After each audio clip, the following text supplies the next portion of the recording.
Welcome to the At the Coalface podcast with your host, Jason Greenwood. This podcast is all about what it's really like in the trenches of digital and e-commerce.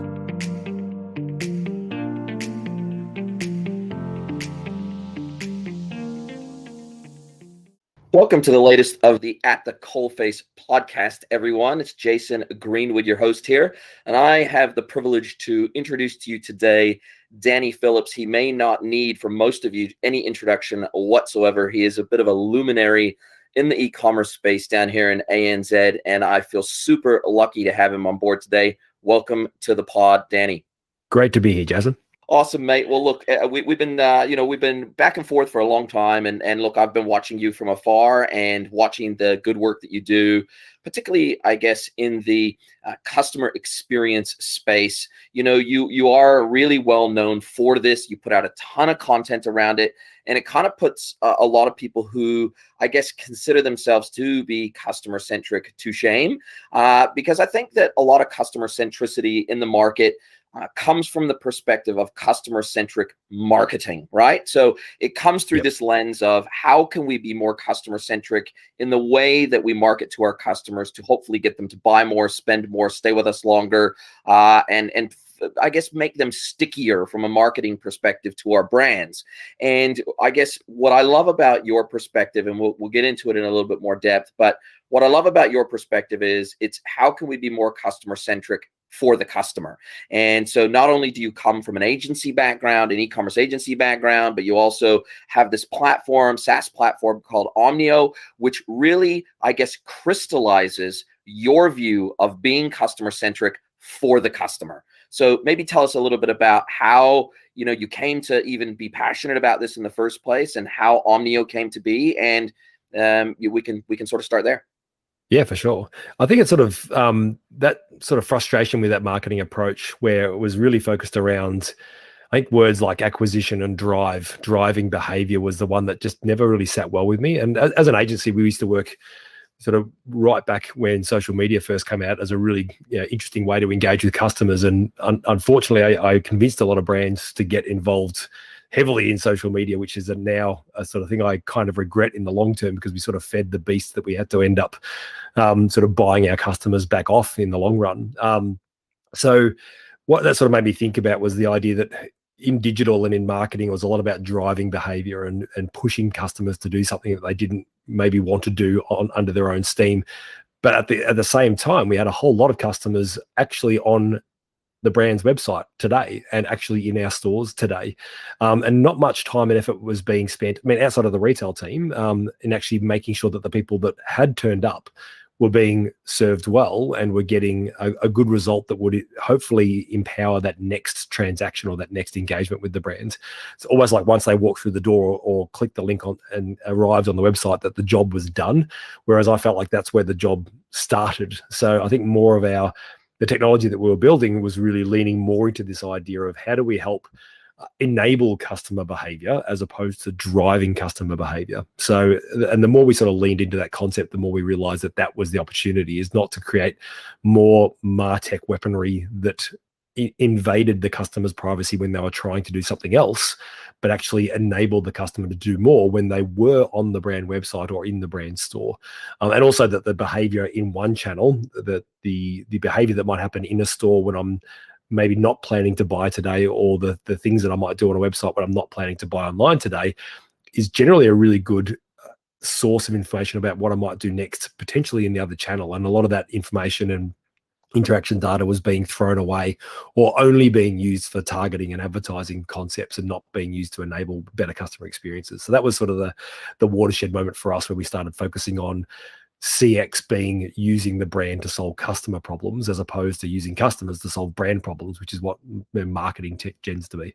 Now, a lot of brands are looking to CDPs to, I guess, plug those gaps that you're referring to between sort of operational platforms like ERPs and CRMs and marketing platforms, you know, like marketing automation platforms, Klaviyo or .digital or Emarcies or whatever the case may be that they might be using in their business. And so they're seeing that there's this omni-channel gap that sits between those operational and marketing platforms. And they're traditionally starting to reach out to CDPs to plug those gaps. to where they can start to identify that zero and first party data that allows them to then segment, I guess, into cohorts their customers in smarter, better ways, so that they are marketing to them on a more one-to-one basis, so that they are, I guess, presenting to them a personalized experience on the website on a more one-to-one basis based on that data that they hold about that customer. However, that's kind of where I guess that concept sort of falls short of, I guess, what you envisage, which is an empowered customer. So therefore, what it leads me to believe about your technology and Omneo, and I guess your point of view on the world, is that your platform is very much an operational and customer support platform first, as opposed to part of the marketing arsenal. So maybe you can speak a little bit to that, because at the end of the day, what your technology enables, at least as far as I can tell, is that not only does it enable that information and that data that you've collected about the customers themselves to be resurfaced back to them, back to the customer when it's most meaningful to them, so that they can use it in their own way and when they want and how they want and across the channels that they want. But it also makes that data available to, say, customer service and customer support teams as and where the customer wants it and needs it, as opposed to, hey, how can we turn this into a cohort that is better marketed to, or that we can turn into a lookalike audience, et cetera, et cetera. So do you view your platform very much as an operational platform more than a marketing platform? Yeah, definitely. And I think that was probably one of the things that was sort of hard for us to start with, because we kept being approached and being and appealing to marketing types that, when they saw what we're trying to do, was going, well, this isn't really solving what we need, which is just better marketing weaponry. I mean, I think one way to describe it, and this sort of goes back to that customer centricity concept, is that if I think about what I'm going to do with the data, which is what, those comms platforms that you mentioned earlier, that's what they do, or a CRM platform, they sort of, what do we do with the data? Then we go, oh, but we don't have enough data. It's not connected. It's not synchronized between different channels. So how might we fix it? And then we go into CDP territory, and there's lots of great tools out there that have solved the how.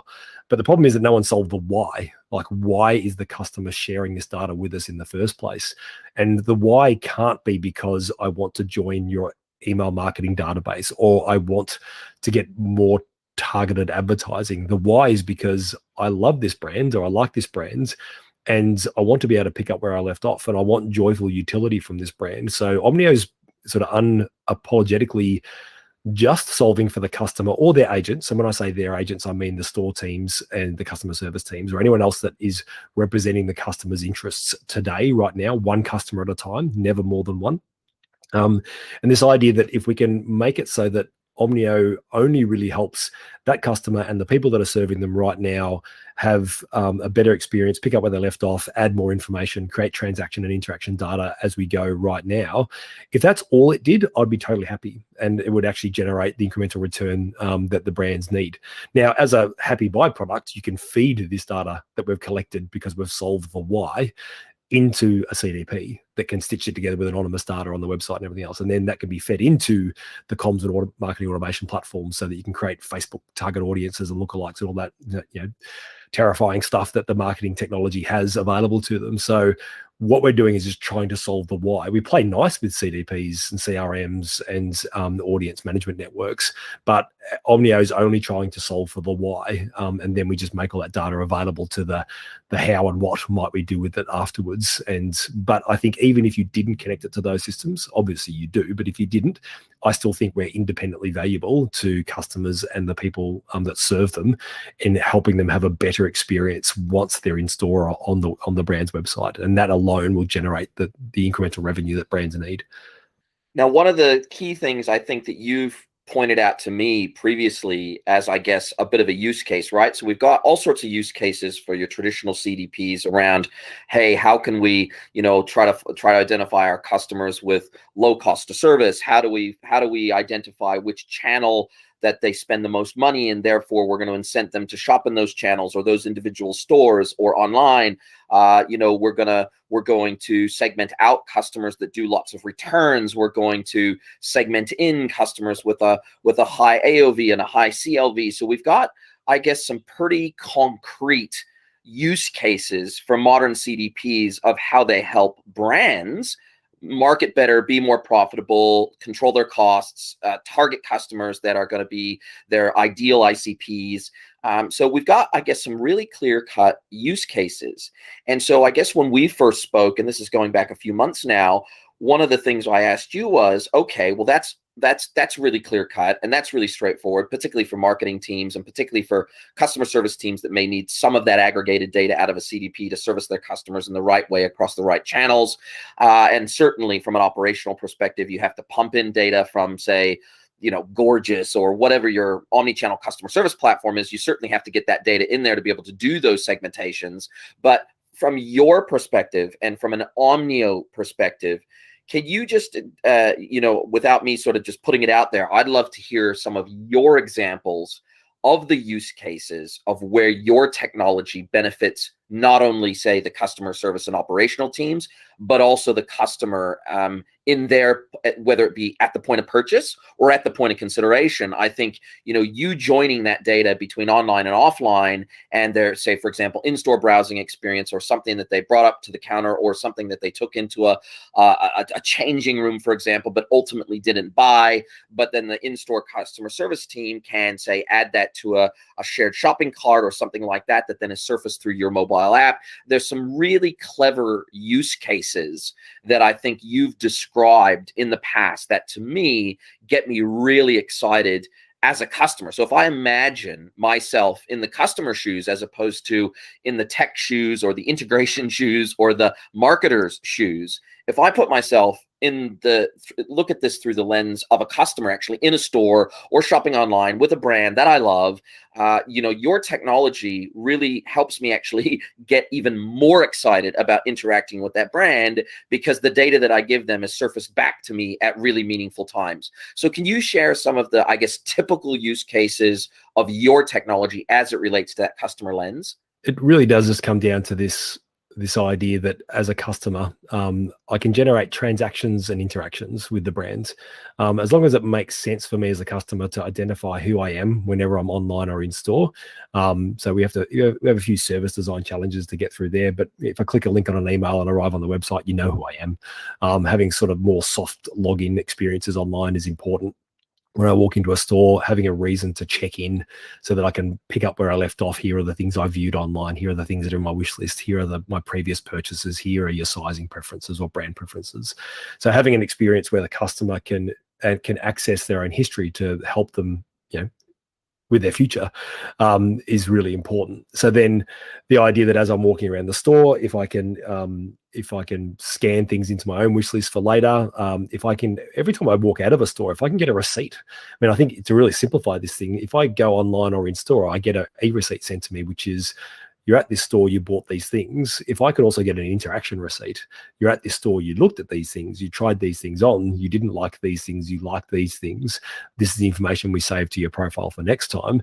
Just quantifying the effort that I put in with the brand in this intentional experience with the brand is what we're trying to do. And then just think of it as like Strava for retail. If you've got Strava, which is like one of those running or riding apps, if I go for a run or a ride and forget to press start, then I have a gap in my data that really kind of upsets you as a avid runner or rider. So the same thing would go for a brand that I love. If I choose not to buy with that brand or buy somewhere else, if I choose not to check in at the start of the process, then I might not sort of get that data saved to my account, and I'll create a gap in my data, which I don't want. I want to get that information saved to my profile because I don't want gaps in my profile. It's not going to be for every customer, but it's definitely going to be for the brand's customers who are the brand's best customers, if that makes sense. It certainly does. And I guess that also, particularly for omni-channel retailers that, for example, may know, they might have, for example, a traffic counter at their door, right? So they know roughly how many people have physically walked through their door, and they sometimes build those in as part of those security scanners when you walk through and all the rest. But there's ways to sort of, for retailers to sort of get rough a pretty, more than rough, a pretty accurate idea of how many people have physically walked through their door.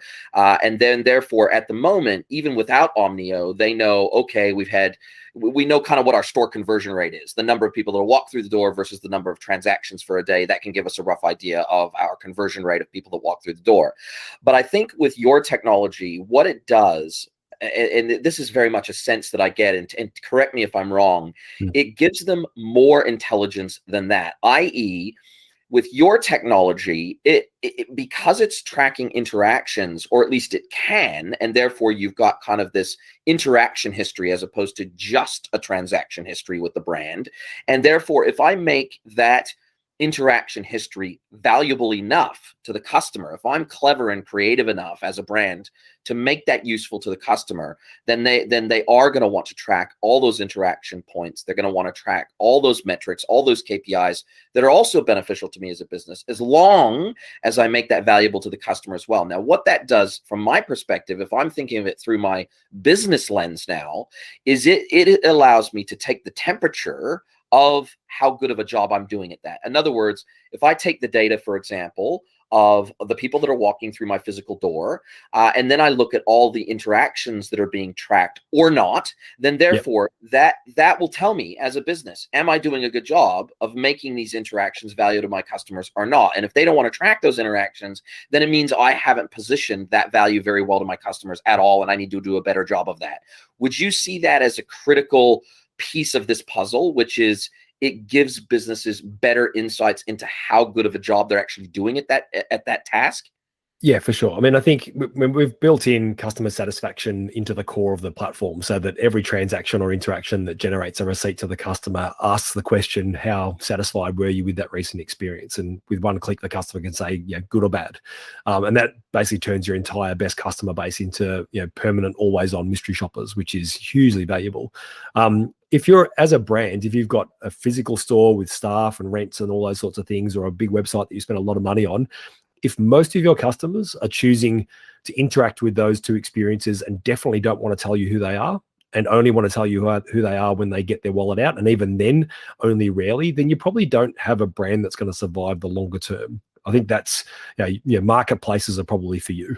But if you're a brand where, for whatever reason, and whether you're a vertically integrated brand or a house of brands, if you're selling a compelling service and you're part of the intentional economy where customers are choosing to be here because they are part of your brand's tribe and they are defined in a little way by what your brand has to offer, then I'd be very surprised if a good portion, and I'm saying 90% of transactions should be tracked to known customers, and upwards of 50% of interactions should be tracked to known customers, because the customer wants to, because of all the things they could be doing right now in the world, being in your store or on your website is what they want to do. That's the sort of the cutting point. Now, if you're a brand that's not low involvement, you win because you do lots of promotional discounts, and then as soon as you turn the discounts off, the customers disappear, then Omneo might not be for you. But if you're trying to build a known customer asset and a direct-to-consumer future where you will be valued as a brand by the power and the value and the quantity of the known customers that are actively shopping and engaging with your brands, and that by name, not by footfall counters or Google Analytics visit numbers and other vanity metrics like that. That's the sorts of brands that Omneo is going to appeal to, and they're the sorts of brands that I think have a long-term future where the brands themselves will be able to survive where things are going, because marketplaces are attacking from above and makers are attacking from below. So and consumers are sort of gravitating towards convenience and price that marketplaces can deliver, or amazingly targeted and niche products and experiences that really speak to them. And there's a lot of brands in that sort of uncomfortable middle ground that don't know which way they're headed at the moment. And we're trying to basically provide an alternative to those brands that are in the middle to say, hey, why don't you step up and fight to own the hearts of your customers? And that means capturing their information for their benefit and their benefit alone, and making sure that benefit that their customers see builds up this long-term. I mean, the metrics that we care about are things like annual average value. How much money on average do we get how much value do we generate out of each and every known customer? And as long as that's growing and our retention rates are maintained, then as a brand, you've got a sustainable business model. But otherwise, if you don't have that, then pretty much start getting those product feeds rocking so that you can make money through the marketplaces and send all your customers over to there, because that's what they're building over there. And from a technical perspective, obviously you kind of have to, in order to do what you do as a platform, you've got to get your tentacles into every other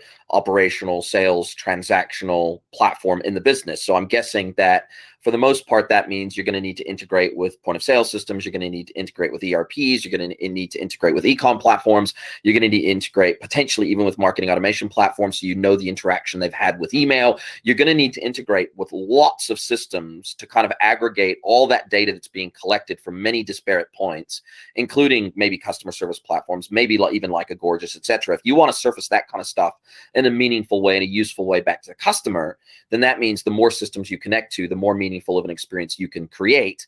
And then I'm guessing that on the flip side of that, in order to make that information and that data and that experience valuable to the customer, either they, a brand has to connect their app or their website or both to your APIs and then surface that through a UI of their own, or they can say, for example, white label your app, your mobile app that furnishes all that functionality to the end customer in an mobile app type of experience format. Do I understand that sort of the two-sided nature of this, which is you need to get all the data from everywhere around the customer so that you can then present that back in an experiential way that matters? Yeah, I mean, when you explain it like that, it's a crazy, who in their right mind would sort of try to choose this as a path forward, because it is a bit of a nightmare scenario. They've got to interact with so many things. I think as a result of being in a digital agency for 20 years, we've made a lot of great partnerships with platforms like Gorgeous and Zendesk and Amasis and MailChimp and Klaviyo and Shopify Plus and BigCommerce and all these guys and Magento. So we've actually, we've been able to leverage those relationships to build out a lot of those integrations. We call them extensions in Omneo. So between the customer service channel, the email marketing automation channel, a couple of CDP providers and CRM providers, and the POS providers and the ERP providers, we've been able to generate a fairly sort of standardized operating model that can very easily. So when we get our first digital customer that might come along, we can just pretty much leverage the same comms platform integration that we've done and just optimize it for that particular marketing automation platform's capabilities, so that we can give you all the Omneo side stay the same, but the comms platform side changes depending on the capabilities of that platform. So in doing that, we also don't believe in, there's a couple of terms that get thrown around a lot, like single view of customer and golden record and all these sorts of things. What we adopt is what we call a shared view of customer, is that Omneo maintains the identities of a customer in lots of other different platforms. So we know their Shopify ID or their Magento ID or their Apparel 21 ID or whatever else. We keep a store of the ID in those other systems, but we don't necessarily want to copy all of their customer service ticket history into Omneo. That would make no sense. But what we do is when a customer interacts with an experience, whether that be in-store clienteling on the profile portal, which is a web sort of my account page, on the website itself, or in a native mobile app, that we use that linkage that we've got and the connection with a platform like Zendesk or Amasis to say, hey, I've got Danny here. I know his Shopify ID or his Amasis ID or his Zendesk ID. Can I quickly read your API to surface the information about his ticket history or his online order history, all those sorts of things, and present them in real time to the customer? So by leveraging platforms that are all MARC-based, MACH-based platforms that have well-documented APIs, we can just leverage their APIs to create an experience in real time for the customer when they need it, rather than trying to re-centralize all of the data in one big place. So that's how we sort of blend those two approaches. Integrating with the e-commerce platforms is really straightforward. We have this platform called, or this concept called Omneo Shapes, which is an SDK library that we can give to front-end e-commerce developers so that they can build any connected front-end experiences that talk to that customer's Omneo data in real time, and they can come up with whatever they like. Integrating with the POS platforms is always hard. It takes a long time and a lot of negotiations, but we've managed to create really high functioning connections to at least 4 different POS platforms so far, with another 2 on the way this year. So that's something that we'll continue to work with. But the in-store clienteling experience, the profile portal experience, and the customer service experience are all really strong and really well developed. Right. And so that means that, for example, let's say that a brand doesn't yet have a mobile app, because a lot of brands don't. They just make sure that they, for example, their e-commerce websites, that they work well on mobile. They don't have a separate app for that. So I guess in that scenario, if you want to put the tools in the hand of the customer in the most usable or user-friendly way possible, then is that a scenario where a brand would just white label your app with your customer experience app that really is just designed to create that seamless transition between online and offline experiences for the customer? Yeah, we've got a couple of options there, and the way we got there was quite interesting. We obviously, the online e-commerce integration's been there since day one, and that's, a customer can go to a website, the e-commerce website. Maybe it's mobile optimized as well, hopefully these days, and I can put my email address and a password in, assuming I can remember it, and I can log into the My Account page on the e-commerce site. And you might be able to, through the Omnio integration, surface a bit more information about their history outside of e-commerce on that experience. And that kind of works, but doesn't really make a lot of sense for customers that might be in a store right now. On the flip side, we've got clienteling, which is an integrated POS experience or an iPad experience that can be used by staff to look up Jason's record, see all his history, add things to his wish list, all those sorts of things that the staff can do. We sort of realized that we're missing this middle ground, and I'll come back to the app bit at the end. So what we created was this thing called Profile Portal, which is really just my.yourbrand.com.au. It's like the My Account page, but not connected to your e-commerce engine. It's powered by Omneo. So basically, I can go to my.mjbale.com or any brand, sportscraft.com.au, some of the brands we work with, and put your email address in. If we've seen you before, we send you a login link, a magic link like you've seen in Slack potentially. Or if we haven't seen you before, then we'll ask for your information and you'll join on the spot. Now, once you've clicked the link in your email, you then log into your profile. There's no password. And I can see my history. I can see my information. I can interact with my profile. I can interact with my purchase history. I can see my size information, all the information that we might store about the customer that would be available to the store team using clienteling is now available to the customer. And we're finding that a lot of the store teams are going, well, I've got one computer up here, which is the POS. It's busy right now putting a sale through. So rather than trying to roll out iPads to the staff, we just go, well, let's use the customer's computer because it's probably better than our computer anyway. So pull your phone out, scan this QR code, which will go to my.yourbrand.com.au, and put your email address in there and log in, and we can see your sizing history and your purchase history and all those information. And I can use your computer to help serve you. And you can scan some products into your wish list from there. Now, that's a web-based experience. The whole idea is it's very casual. I don't need to install it on my home screen. I can just use it whenever I like. I can't even remember whether I'm a member or not, but that's fine. It works really adaptively there. So then we just realized that, for some brands who wanted that premium install on the home screen experience and an always logged in experience, then our white label app just allows that extra level of connection. And the white label app effectively is the profile portal embedded and always logged in, your mobile website embedded in a web view inside the app and always logged in, so it's always there, and then the ability to have a dedicated content feed. So all the stuff that you'd normally send out via your marketing automation platform in email, we just allow you to publish that using a simple CMS into the app. So my profile, my shop, and my content. Very simple boilerplate app as a starting point. And if you give that to your developers, you can then extend that and have all sorts of other appy-based features like camera scanners for product and all that sort of great stuff as well. And the added advantage of push notifications, which we know is as good as SMS, if not better, and a lot cheaper than SMS as a marketing channel, and a lot more has a lot more cut through than email as well, given that email is becoming a bit of a shaky medium to use. Still one of our best, but we need to start having alternatives. And the other advantage of mobile apps to think about in future is that idea of the iBeacon support. So a lot of people talked about iBeacon 3 or 4 years ago. No one really nailed the use case. People talked about QR codes a few years ago too, and no one really nailed the use case until COVID came along. We all know how to use QR codes now.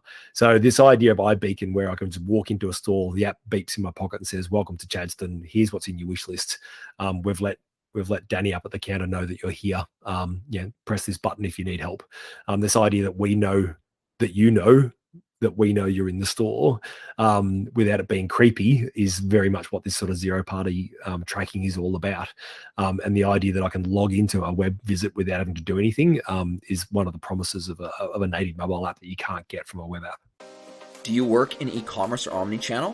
Whether that be agency, vendor, tech player, or merchant? Maybe you're just interested in e-commerce or possibly starting your own e-commerce business. Well, if you are, no doubt you've struggled to find a source of trusted e-commerce news, insights, and intelligence that meets all your needs. Enter At the Coalface Digest. At the Coalface Digest is a premium e-commerce and omni-channel newsletter with information gathered from over 50 public and private sources. Layered on top of this news is my trademark deep insights and experience gleaned from over 20 years in the e-commerce industry. If you're looking for a one-stop shop for the latest e-commerce news and insights, look no further than At the Coalface Digest. To subscribe, simply head over to digest.thecoalface.social.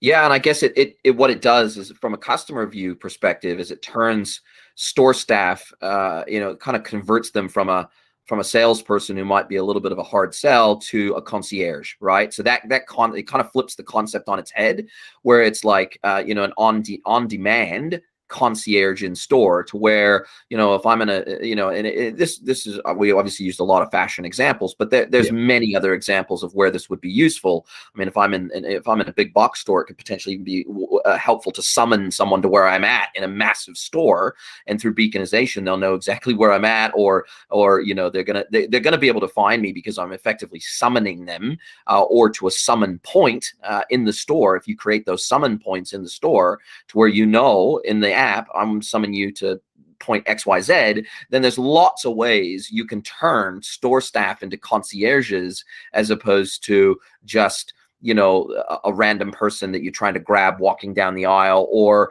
worse yet, someone that's coming up and sort of bothering you, trying to get you to convert, right? So I guess from your perspective, you're trying to turn that entire physical store experience on its head. Well, we're just trying to leverage what's already there. I mean, I think one thing that we've learned is that, good old-fashioned retail has a lot of positive qualities that we don't want to undo and replace with technology. It's about sort of supercharging that physical footprint and those humans to make sure that everything counts. I think the one thing that I'd like to see a lot more of, sort of like what we do with e-commerce anyway, is this idea that if a store member interacts with me and we for whatever reason we use clienteling or the profile portal or the member app, whatever, as long as some information is saved and I, the customer, gets a receipt for that time that I've spent.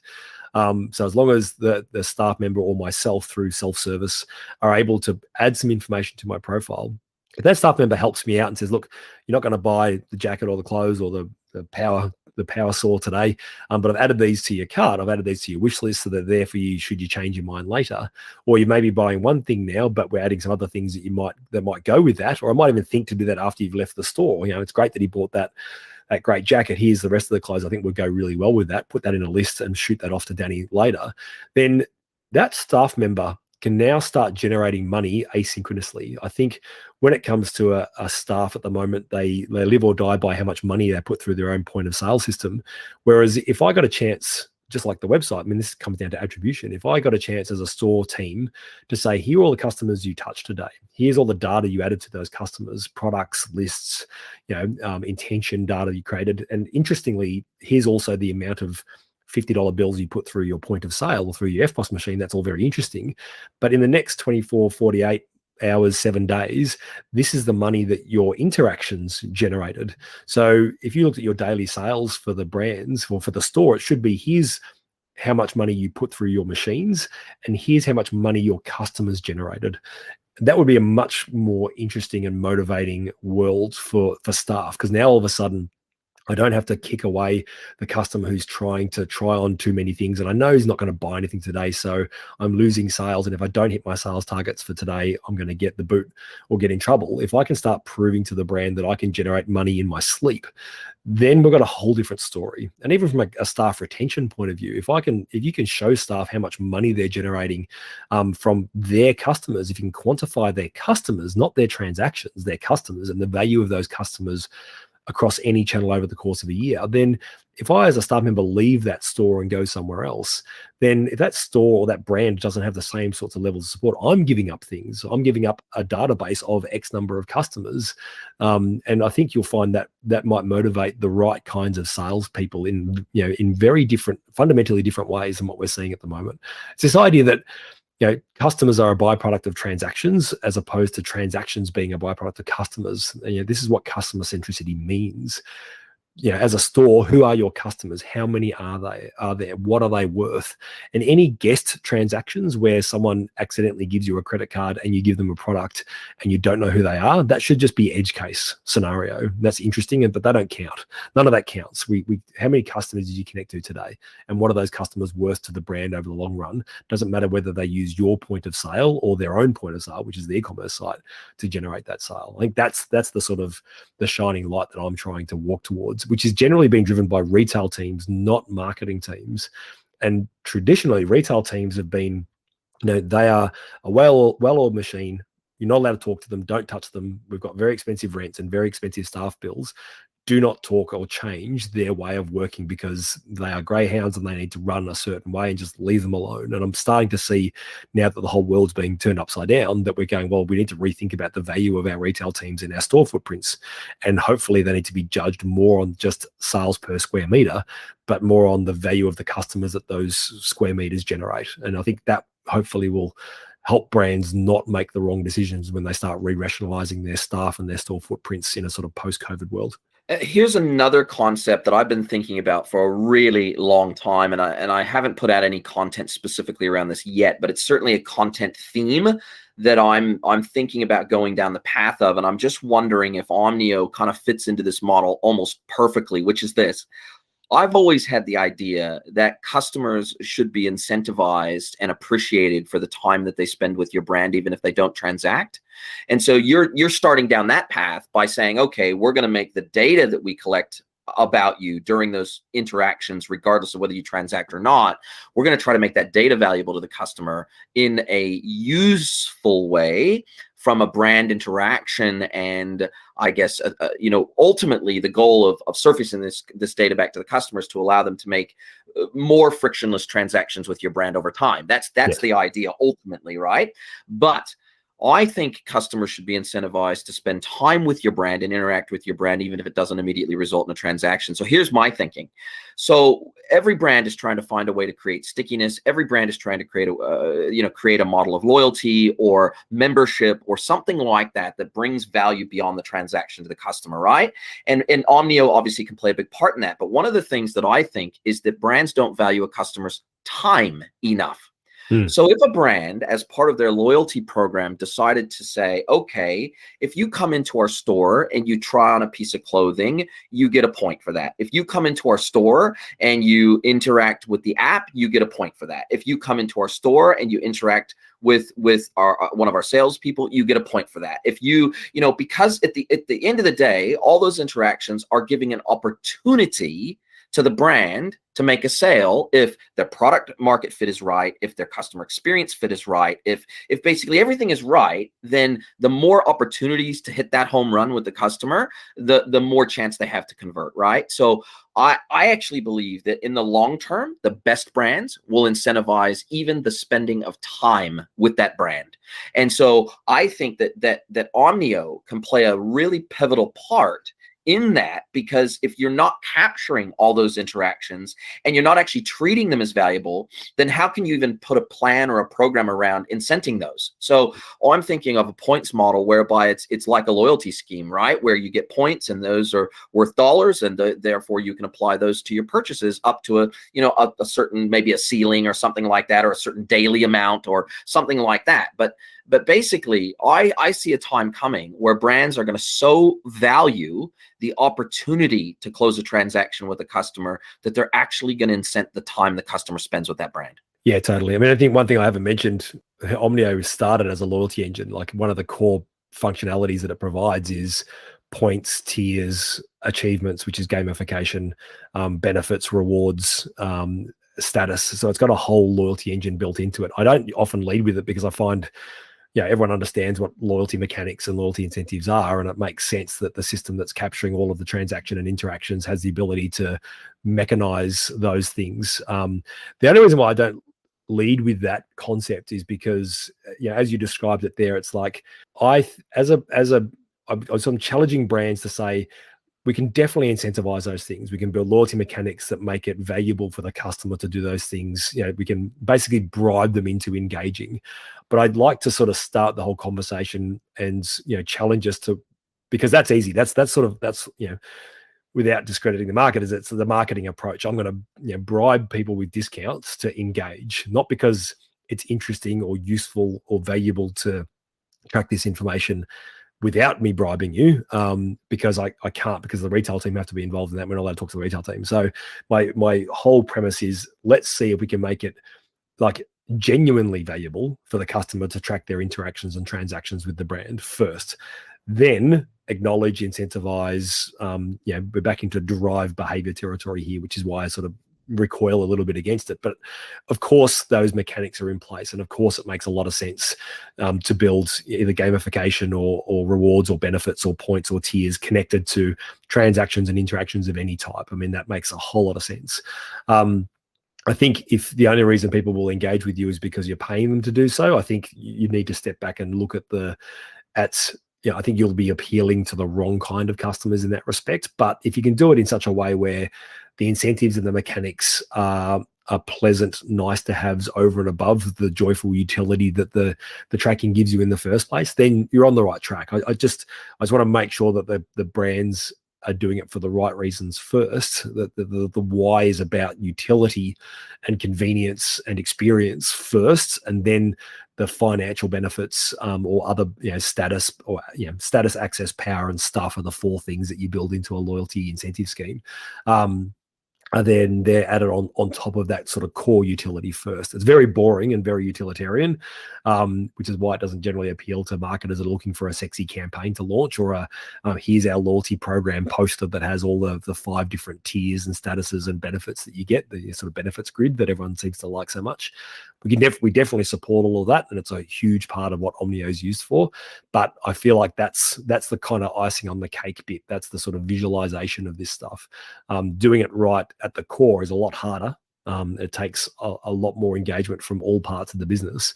But for a brand that's trying to connect to their customers, it's what customer centricity means. It's what you have to do to get there. But we can definitely give people points for opening an email, or giving a CSAT rating to their stores, or checking in every time they visit a store, or adding things to their wish list. There's all sorts of great incentive mechanics that we've built over the years that can really activate and sort of supercharge those latent behaviors anyway. Brilliant. And have you seen that, obviously I know you see yourself primarily as an operational customer service and customer experience platform, but have you also seen, with the impending death of third-party cookies and the iOS changes and everything else, have you seen, I guess, the increased interest and the increased demand from the market overall for a platform like yours, similar to how CDPs have seen an explosion in demand in the marketplace, just because brands are becoming increasingly terrified of the arm's length separation they have between themselves and their customer data? And they're really, I guess it's bringing it into stark relief. So I guess if it's improving retailers' behavior overall and the respect and the love that they give to zero and first-party data as a result, is it a bad thing? Probably not. So, have you seen brands start to pay more attention to the customer experience and how they can leverage that data to the customer's benefit? Or has it been, or have you seen a drop in demand because brands are now totally laser focused on a CDP and how they can use it for marketing versus customer experience? I wish that was true. That the marketing side and was sort of watching this whole zero party data trend, all the cookie changes that are coming down, the iOS changes, but they're not. I mean, in ANZ, I think we in the bubble that we're in are reading all about this stuff. I just don't think it's even registering for a lot of brands out there, unfortunately. What I am seeing though is a real interest from the operational retail teams, because they are having to really rethink their staff and store footprints, and they can't have this world where everyone that walks in and out of their store is an anonymous pixel, an anonymous person that may or may not give them money, and they've got to get up tomorrow and fight for it again. They realize that they have to make every interaction count. And so thankfully, I'm seeing that the retail operations teams are the ones going, we need to make this physical and staff and physical footprint make a whole lot more sense to us as a brand if we're going to be able to keep these stores open and keep these staff employed. So I'm getting a lot of really intentional interest from those departments, which is fantastic. I think the marketers and the people that just people that with CRM in their title, pretty much all they do is run the email marketing platform, and which is pretty much designing 5 emails and sending them to everyone, is most of what I see out there at the moment. They're not even sort of crossing a threshold yet of thinking about what it means to have omni-channel customer experience data and leveraging that data to create better experiences for customers. I'm just not seeing much of that at all, unfortunately. A lot of it talk in the industry on our side of the fence, but I think we're in a bubble. Yeah, I definitely see some echo chamber action happening myself, I guess because I'm trying to think of, particularly as a more technical player in the industry who has to think about solution architecture, about making all these systems share data. How do they talk to each other? How do they meaningfully share data for the customer experience? How do they meaningfully share data to make a business more efficient?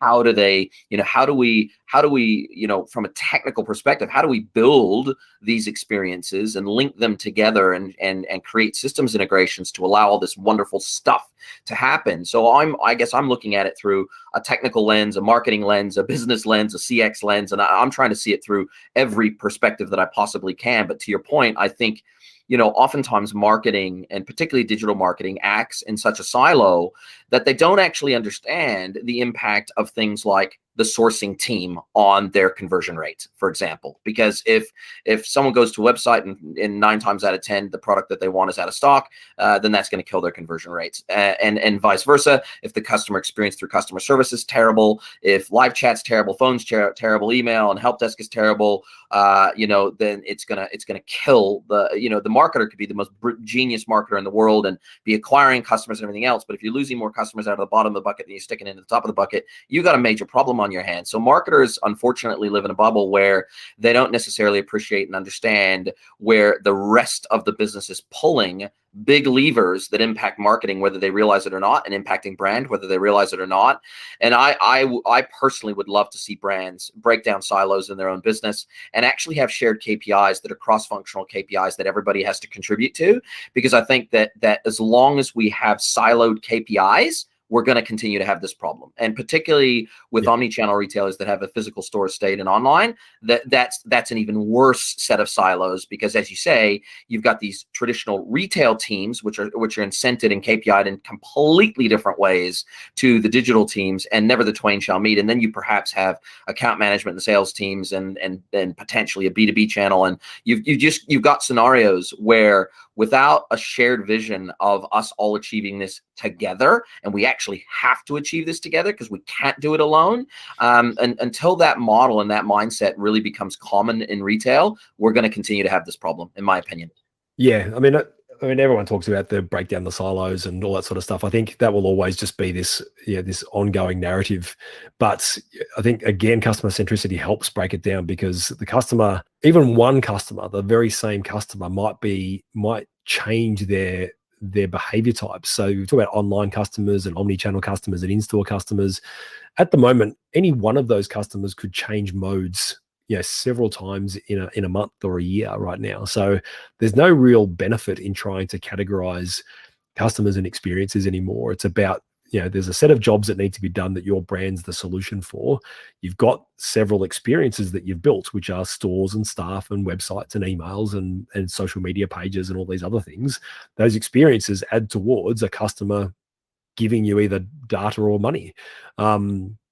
And if you don't have a department or a person in charge of the customer value, and this is like a CXO or someone who says, my job is to quantify the value of our customers. How many of them are there? How much money do they generate in form of cash or information? And how much is that getting better over time because of the collective sets of experiences that we've produced?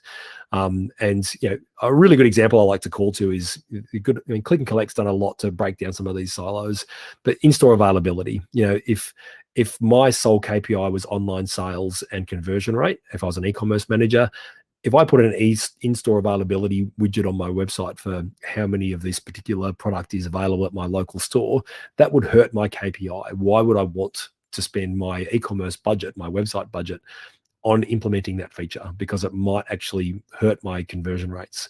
It'll increase the customer value though. And I think if they were focusing on customer value, they would be jumping over themselves to put those features on the website.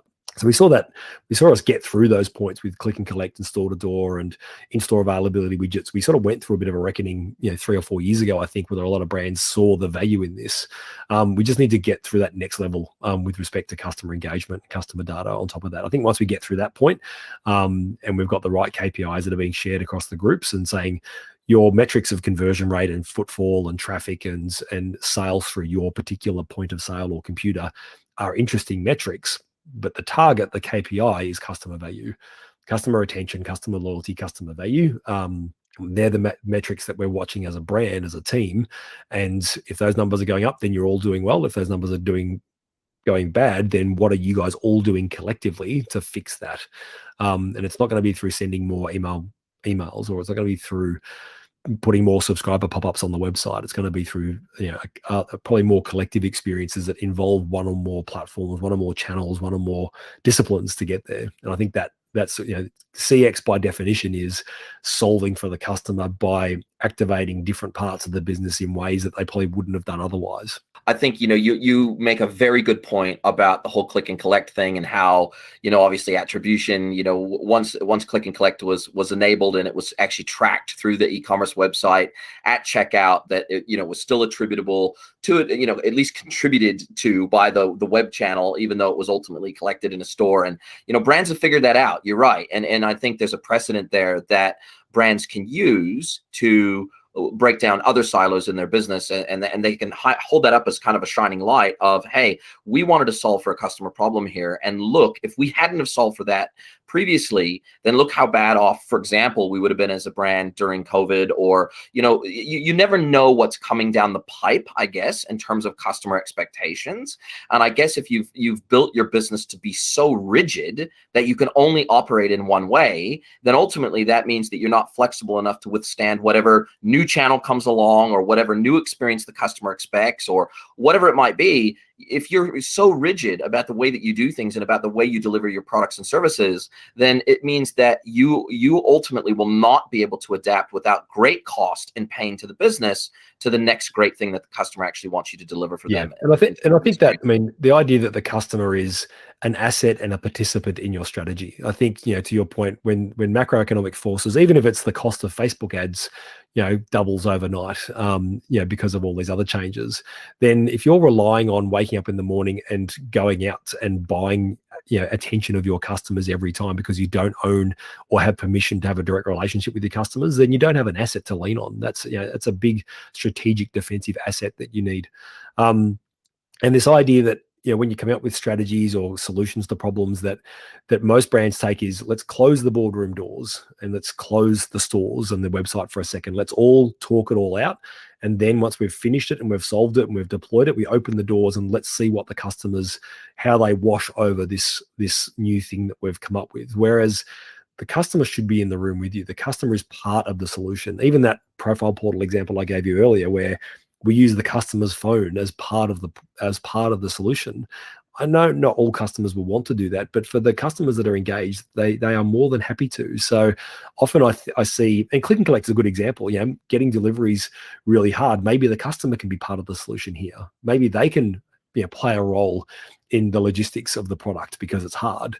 That's exactly the sort of thinking. How can the customer be part of the solution? How can they be a willing participant in the strategy? Because life's short, right? And there's some things in the world I don't care about, but there are other things that I do. And if a brand like Who Gives a Crap can really, which is a toilet paper brand on its subscription service, can really engage with customers on such a low involvement, commoditized product like toilet paper, and then have lifetime value customers that they've built up, and then any brand can do it. So I think it's about sort of using the customer as a willing participant in your strategy rather than a victim of it, is sort of step one, and then breaking down those barriers between the different operational groups and, go back to old-fashioned retail, old old-fashioned selling principles and just work out how the technology can enable those things rather than replace them. They're sort of the really key principles that I think everyone needs to keep bringing back into their thinking.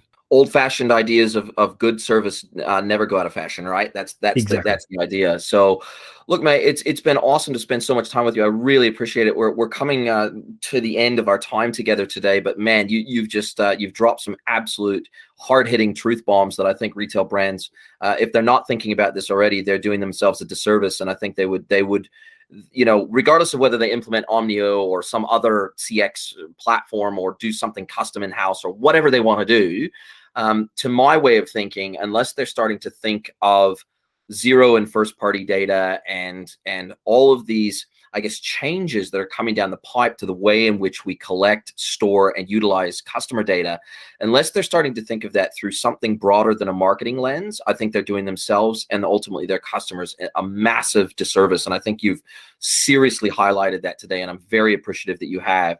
Now, I guess one or two final questions before we finish off.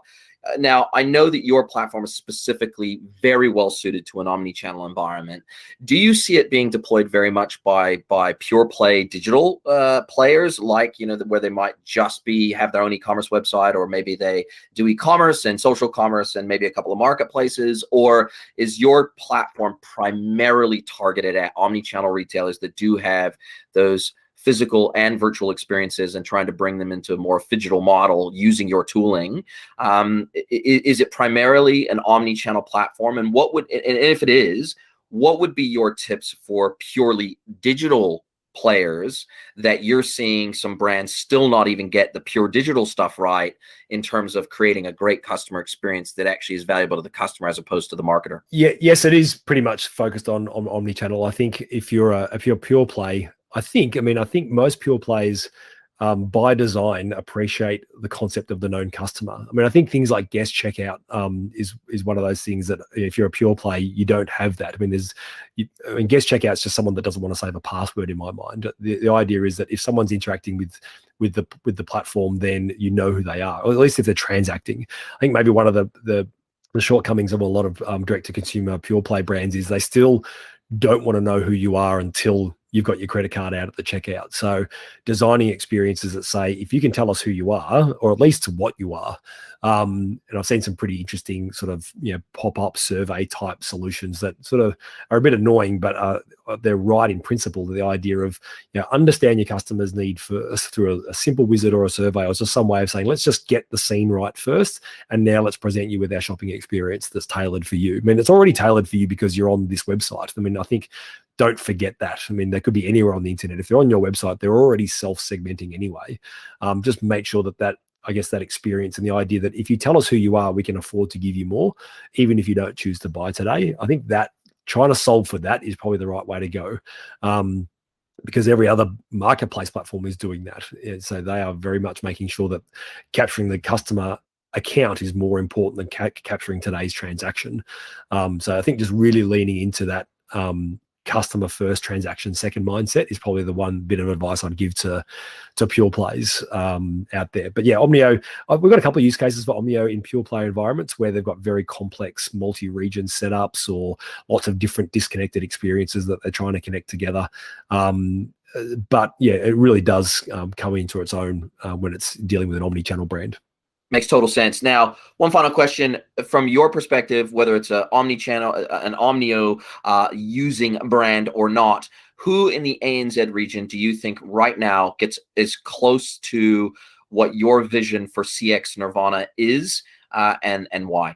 Look, I think you can't go past some of the brands. I think like Mecca are doing a really good job where they've combined in-store experience, online experience, customer data, a loyalty program, surprise and delight, programmed incentives, and they've been able to pivot during COVID to provide some of those virtual styling experiences.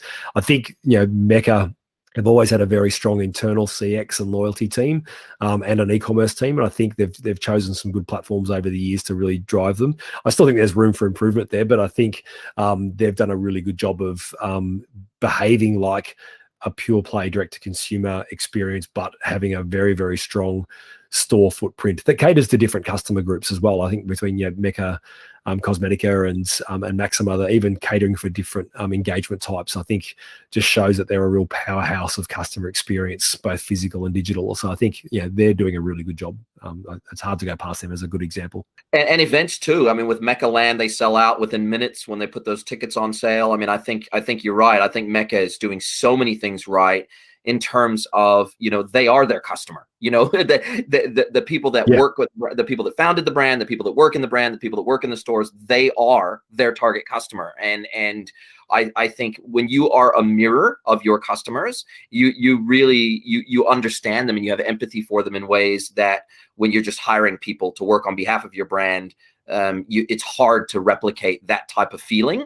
Whereas when you literally are your own customers and you are a mirror of your customers, it's easier to create those experiences that by definition you love. So therefore your customers will love. And so obviously physical experiences are verboten at the moment, but I fully expect that once, Australia opens back up again, I expect Mecca Land to come back next year and I expect them to sell out like they do every single year. So I agree with you. I think Mecca's doing some amazing things in terms of treating their customers with absolute respect and love.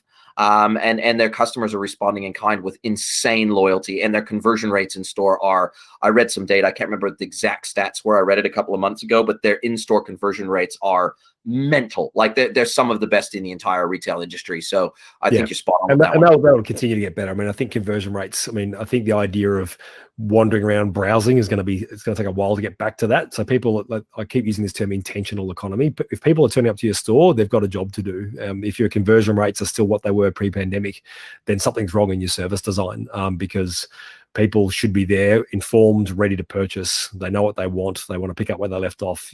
Conversion rates should be high and should stay high in this new world, both online and in store. If they're on your site or in your store, they're already self-selecting. They're already your customer. It should be getting harder and harder to make that conversion rate go down. It should only be going up. Totally agree. Listen, Danny, thank you again so much for your time. Really, really like your thinking, really like your leadership in this space, really appreciate your content in this space. Where's the best place for people to connect with you? Is it LinkedIn? Is it an email? What is the best place for people to connect with you and follow all your amazing CX-focused content? Yeah, LinkedIn's probably the best place to start. It's just LinkedIn / like Danny Phillips is my handle on there. It's probably the easiest place to start, and then we can follow up from there, or check out the website on omneo.io. Awesome. Thank you so much again, Danny. Look forward to catching up with you again and seeing how CX has evolved over the next 6 to 12 months. Excellent. Thanks for having me, Jason. And speak to you soon. Thanks for listening to the At the Coalface podcast. If you want more At the Coalface, you can subscribe to our premium e-commerce and digital newsletter, At the Coalface Digest.